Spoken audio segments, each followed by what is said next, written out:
다들 자녀들한테 아름답고 귀한 선물을 주기를 원합니다. 그리고 우리 자녀들이 아름답게 복되게 잘 성장하기를 바라죠. 그렇지 않은 부모가 어디 있겠습니까? 그런데 자녀들은 자녀들대로 부모님 때문에 고민이 많다 그래요. 예. 부모님도 예외 없이 또 자녀들 때문에 골치가 아프다는 거예요. 왜 그럴까요, 여러분? 문제가 어디 있겠습니까? 가령 예를 들면 자녀들은 공부하라는 소리가 제일 듣기 싫다. 그거는 유사 이래로 제일 듣기 싫은 소리. 앞으로도 계속 그럴 겁니다. 공부하라 소리. 그런데 부모님들은 공부하라는 소리를 왜 그렇게 하실까요? 왜 그렇습니까? 자녀들 잘 되라고. 내가 너를 사랑하는 표현이다. 이렇게 하잖아요. 그죠? 부모님들은 절실해서 하시는 말씀인데, 그런데 자녀들은 그게 잔소리로 들리는 거예요. 이거 웬 비극입니까? 그죠? 그러니까 이런 거를 살펴보면 우리는 그래, 부모됨과 자녀됨, 자녀됨과 부모됨에 대한 근본적인 대책이 필요하다, 이런 생각을 하지 않을 수 없는 것입니다. 오늘 우리가 이 본문의 말씀을 의지해서, 그러면 예수님은 이런 그 자녀와 부모와 자녀 사이의 단층, 이번에도 그 거대한 지각판이 서로 이렇게 부딪힌 거잖아요. 그죠? 부딪혀서 매년 3cm, 4cm씩 부딪히다가 이게 누적돼가지고 이번에 네팔과 같은 엄청난 지진이 발생을 했고, 얼마 전까지만 해도 계속 여진이 있었다. 그러니까 여진이 있어가지고 흔들흔들한 것입니다. 근데 여러분, 부모판과 자녀판이 이렇게 와서 같이 계속 이렇게 부딪히다가, 그러다가 어느 날 정말 한번 폭발을 해버렸다. 그래서는 안 되죠. 그래서 오늘 우리는 세 가지를 살펴보게 될 것입니다. 맨 먼저는 예수님은 이 자녀들, 이 아이들을 어떻게 보셨나는 것입니다. 예수님은 자녀들에 대한 태도를 어떻게 가지고 계셨나, 아이들에 대한 태도를. 그리고 두 번째는 그렇다고 한다면 예수님이 그 아이들에 대해서 가지고 계신 가치감은 얼마나 되셨나 하는 걸 보게 될 것이고요. 그리고 마지막으로 우리는 예수님이 보여주신 그 엄청난 그 선물이 무엇이었나 하는 것을 살펴보도록 할 것입니다.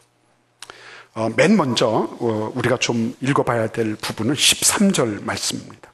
마가복음 10장 13절 말씀을 같이 우리가 읽도록 하겠습니다.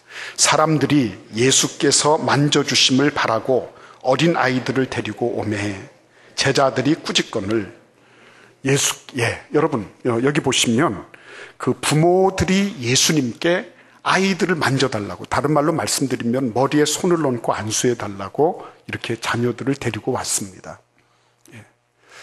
그런데 그 제자들과 예수님의 반응이 각각 달랐습니다. 그렇죠?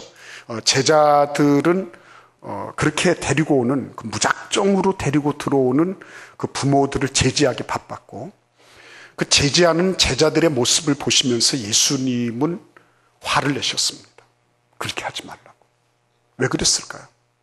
제자들에게 뭐가 있었습니까? 일단은 예수님의 사역에 이 뭔가 방해가 될 것이라고 하는 선입감이 깔려 있었던 거죠. 그죠? 이 아이들은 통제불능한 것입니다. 사람들은 내가 통제하기를 바라거든요. 다 그래요. 내 통제 아래 무엇인가가 이루어지지 않으면 그거는 화가 나고, 그리고 분노가 치밀어 오는 겁니다. 그런데 제자들도 예수님이 사역하시고 계시던 그 장면 속에 자기들의 통제력이 미쳐져야 되는데, 아이들이 갑자기 틈입해서 들어오니까 이거는 아니다라고 생각을 한 것입니다. 막았죠. 여러분, 자녀들이 나의 통제를 벗어났다, 그 부모님들이 거기에 대해서 기뻐할 리가 없죠. 내가 말했는데 듣지 않았다, 나를 무시했다. 제자들도 같은 마음이었을 거예요. 그리고 애들이 통제만 듣지 않는 게 아니죠. 결국은 예수님의 사역에 별로 도움되지 않은 거예요. 그 제자들의 그 관점에는 예수님의 사역에 별로 도움되지 않는다는 그런 어떤 실용성에 대한, 얘네들이 가지고 있는 어떤 효율성에 대한 그런 그런 어떤 검토도 있었을 거예요. 별로 도움도 안 되는 거예요. 그 부모들이 예수님 우리 애기 저 축복해 주세요. 그리고 막 달려왔지만 얘네들 별로 도움 안 돼. 이렇게 생각하는 거죠. 그리고 나아가서 얘네들 와가지고 예수님 품에 안겨가지고 이렇게 하다가 쉬도 하고 이렇게 하도 옛날에 뭐 무슨 그런 그 기저귀 같은 게 좋은 게 있었나요? 하다가 보면 신뢰하고 막 응가도 하고 뭐 이렇게 하지 않겠어요. 그죠? 그런 일들이 있으면 어떻게 되겠습니까? 제자들이 예수님을 제대로 보필한 게 아니잖아요. 그러니까 실수에 대한 그런 두려움이나 불안감들도 틀림없이 있었을 것입니다. 그러니까 이런 것들이 총체적으로 제자들이 그 아이들을 데리고 오는 것에 대해서 자꾸 막는 거죠. 교회도 마찬가지죠. 애들을 해봐야 별로 도움 안 돼요. 걔네들이 헌금을 할 수 있습니까? 그죠? 해봐야 어지르는 거고, 해봐야 말썽내는 거고, 이런 거지. 애들 와가지고, 야, 조용해라. 너희들 좀 가만히 좀 있어라. 이거 통제하기 바쁜 겁니다. 그죠? 그리고 나아가서 얘네들이 해봐야 뭘 하겠나 하는 그런 실용적인 관점에서 이렇게 보면 별 도움 안 되는 애들이거든요. 그러니까 거기에 대해서 일반적으로 가지고 있는 그런 모습들은 예나 지금이나 별반 다를 바가 없는 것입니다. 그런데 예수님은 어떻게 하셨다고요? 걔네들 오는 거를 금하지 마라. 용납하고 금하지 마라 라고 말씀하고 계신 것입니다. 예수님은 그 아이들에 대해서 무한한 용납의 마음과 자세를 지니고 있었던 것입니다. 우리 같이 한번 시편 103편을 살펴보도록 하겠습니다. 103편 13, 14절입니다. 여기 보시면 이렇게 기록되어 있습니다. 아버지가 자식을 긍휼히 여김같이 여호와께서는 자기를 경외하는 자를 긍휼히 여기시나니 이는 그가 우리의 체질을 아시며 우리가 단지 먼지뿐임을 기억하심이로다 그랬어요. 예수님이 어떤 분이라고요?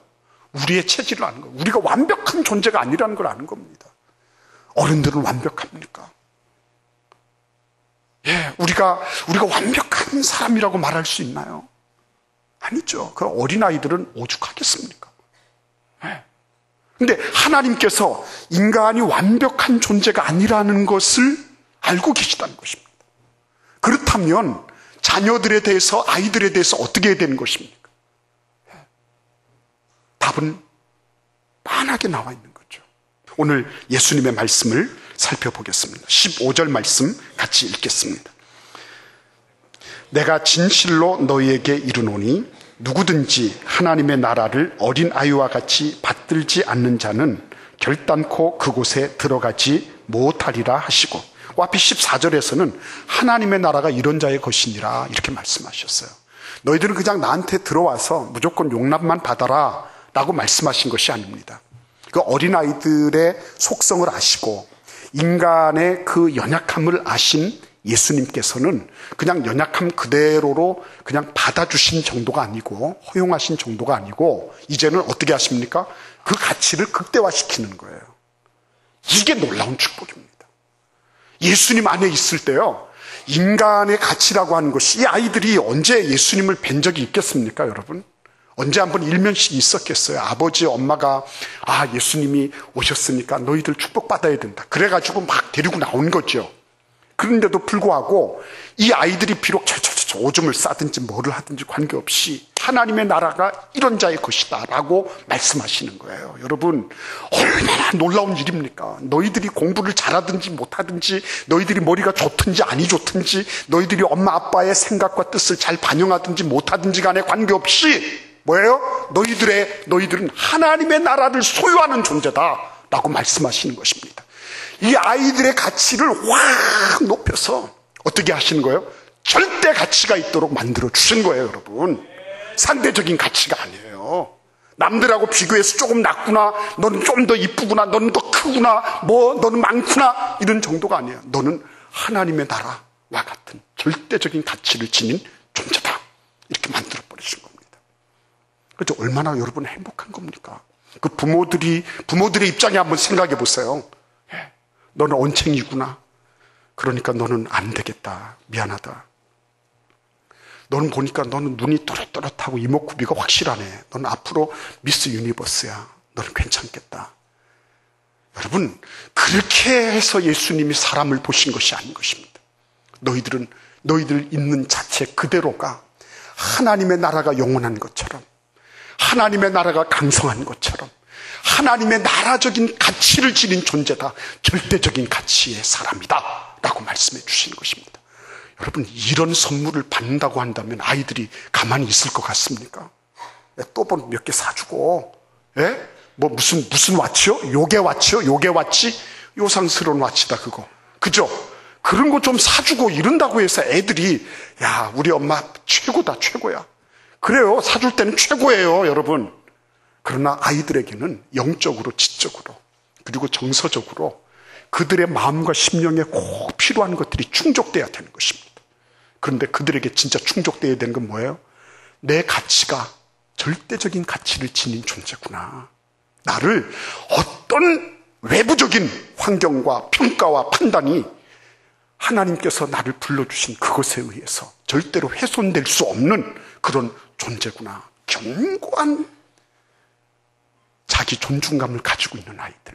이런 아이들은 세상이 어떻게 할 수가 없는 거예요. 그런 아이들은 아무렇게나 던져놔도요, 어디서든지 자라나는 거예요. 여러분, 우리 같이 한번 이사야 32장 8절 말씀을 읽어보겠습니다. 이렇게 해놓으면 애들이 방략 무인해져서 아무렇게나 행동할 것 같다고 느끼신다는 거죠. 근데 이사야 32장 8절 말씀 다 펼치십시오.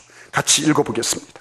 존귀한 자는 존귀한 일을 계획하나니 그는 항상 존귀한 일에 서리라. 거꾸로 한번 볼까요? 존귀한 일을 하는 사람은 어떤 사람이에요? 존귀한 계획을 가지고 있는 사람입니다. 존귀한 계획을 가지고 있는 사람은 어떤 사람이에요? 그 존재 자체가 존귀하다는 것을 아는 사람입니다. 예? 여러분, 아이들을 그렇게 해서 오냐오냐 키워가지고 나중에는 얘네들이 절대적인 가치가 있는 것만 알고 제대로 이걸 잘 못하고 교만하면 어떻게 하죠? 그런 걱정을 합니다. 그래서 성경은 초달하라고도 말씀하고 있습니다. 그러나 여러분, 그보다 더 앞서야 되는 것은 뭐냐면 이 아이들이 절대적인 가치를 지니고 있는 존재라고 하는 것. 이 아이 하나가 전무한 존재, 후무한 존재. 앞으로 영원 전부터 영원 후까지 사람을 하나님께서 창조하시고 만들어내시고 그리고 계속 대를 이어서 사람들이 일어날 때에 그때 이 사람, 이 아이 하나는 이전에도 없었고 앞으로도 없을 독특한 존재라고 하는 것. 절대 가치를 지닌다고 하는 것. 이거를 예수님은 말씀해 주기를 원하셨어요. 그래서 하나님의 나라가 이런 자의 것이다. 하나님의 나라가. 하나님의 나라를 이렇게 받들지 않으면 아무도 천국에 들어올 수 없다. 롤 모델이 되게 하시고 그리고 이들이 절대 가치를 지닌 존재라고 예수님이 말씀하고 계신 것입니다. 그러면 여러분 어떻게 됐죠? 이 아이들이 뭐예요? 존귀한 계획을 가지게 됩니다. 존귀한 생각을 가지게 됩니다. 그리고 존귀한 생각을 가지고 있기 때문에 뭐를 해요? 존귀한 일들을 하도록 되어 있는 것입니다. 여러분, 우리의 자녀들이 가치 있고 존귀하고 사람들에게 존경받는 그런 인생을 살기를 원하신다면 그래, 예수님께서 하셨던 것처럼 그때 당시 아이들의 지위라고 하는 것은 정말 열악하기 짝이 없었습니다. 애들 많이 낳지만요, 언제 죽을지도 모르고 우리도 최근에도 그랬잖아요. 최근에도 아이들 이렇게 호적 초본 등본 한다 이렇게 하더라도 한번 사는 걸 봐야 되니까. 그러니까 몇 년 후에 등재하게 되고 이런 일이 비일비재하게 많지 않았습니까? 그러니까 이전에 2000년 전에는 오죽했겠냐 생각해 보십시오. 그런데도 불구하고 예수님께서 걔네들을 일부러 높이시려고 이렇게 하신 것이 아니라 하나님 나라의 본래적인 가치가 얘네들이 절대적이라는 거예요. 예수님이 말씀하시는 게. 얘네들 잘 키워가지고서 어떻게 해서 누려보자 이런 게 아닌 것입니다.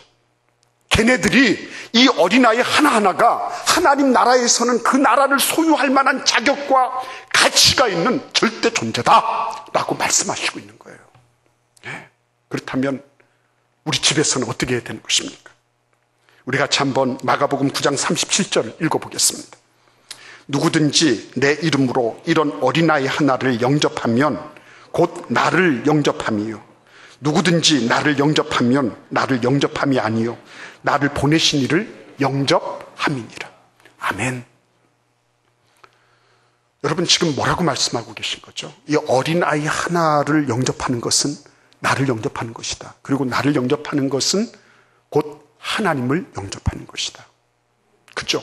어린아이를 통해서 뭐가 이루어지는 겁니까? 천국이 이루어지고 성삼위 하나님, 그 하나님이 그 어린 아이 하나, 하찮아 보이는 아이 하나, 그 별 쓸모도 없어 보이고 실용적인 가치도 없어 보이고 통제도 따르지 않는 그 보잘것없는 아이 하나를 영접하는 것이 이게 무한하고 영원하고 절대적인 가치를 지니는 일이다. 이렇게 예수님이 말씀하고 계신 것입니다.